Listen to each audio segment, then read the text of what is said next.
Let's talk about process, because you ran into adversity when you got into school. It's, Right. obviously you get drafted into a good college. You've been playing well for that to happen. Okay, freshman season.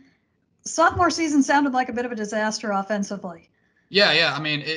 It's. I think a lot of it had to do with my mental state. I think just the confidence wasn't there. I was very, I was trying to do too much. Just a lot of things that were very inconsistent with my approach. And I didn't really have a routine like I do now.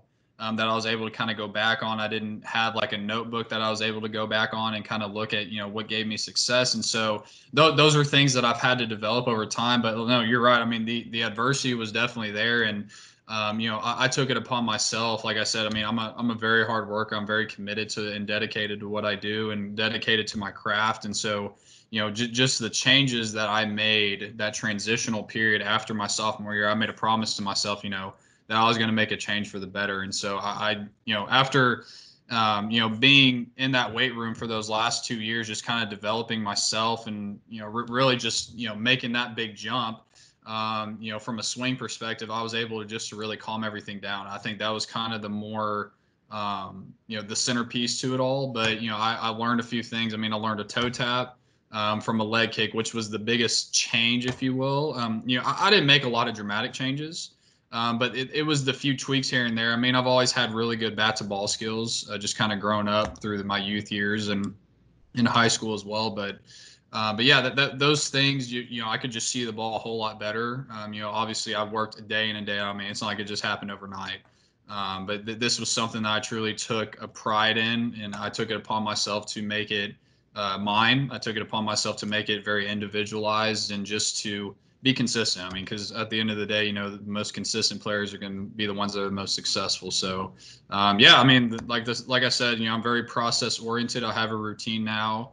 I let the results speak for themselves. So, my junior summer in the Cape and then also junior spring, I mean, those were a testament just to, what happens behind the scenes that people don't see.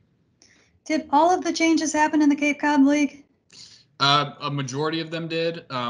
Before I had gone off to the Cape, I worked on a few things and just kind of brought it to my hitting coach there. But he was able to make it a little bit more fine tuned, make it a little bit more consistent. And that's really, I mean, kind of how it happened. I mean, it's kind of weird to kind of just say how it happened without really, I think people that were there, saw it happen and saw just the, us having fun. I think that was the other thing. When you're working, the people that you're around, and I think our head coach Jeff Trundy even said it. That whenever you're having fun and whenever you have the freedom to play for fun baseball, just everything sort of clicks. Just the success comes, and I think that's one thing that he always preached to us was just have fun. Don't worry about the results, and and that's kind of where I get my mentality from is from him, and so I think that's a huge piece to my success. Have you reached outside of your Cape coaches and your college coaches for help, or has it all Oh been? yeah, Yeah, okay. I actually had Brett Becker. He's the hitting coach. He actually came down this past week. The weekend before the draft, and we were working, and I actually put a YouTube video out. Not probably a couple of days before the draft happened, and just about my routine. Some of the things that I do.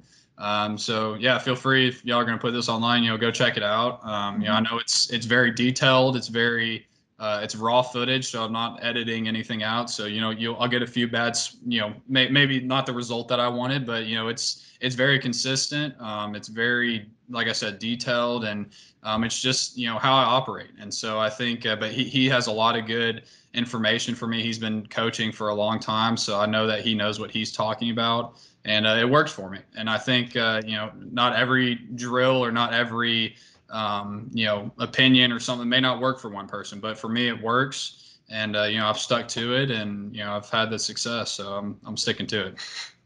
One of the things I love about the story is that you think about what ifs, but how important were those 5 rainouts?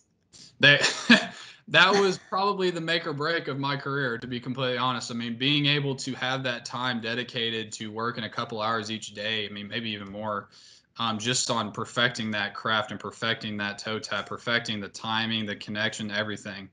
But being able to do that, I mean, gave me the ability to have confidence. It gave me that ability to go into a game and know that, I want to have that aggressive mindset and not have the fear of striking out or grounding out, just go out there and have fun and picking out the right pitches to hit, being able to do that, and everything will take care of itself. So it's crazy to think about, but really that's all it was. And for those who don't know, it's you got to the Cape League, you were ready to make some changes, and boom, you had a week washed out and you went to work. That's it. That's it. You But should fit right into it's Seattle. it's not like I stopped working after that week of rainouts. I mean, I literally would go up to the field a couple hours before BP and I would hit, with Brett Becker. So I was, it was a lot of really good time, a lot of time spent in that cage. It was just one single cage there. It was a small cage, but we made it work, and magic happens sometimes. So that's kind of how it worked. So you got a place to go mentally when things aren't going too well at the plate now. You just put yourself back there. I take myself back to the Falmouth field and take myself back to that cage. And, for whatever reason, that just calms me down and gets me back into, my routine and my confidence.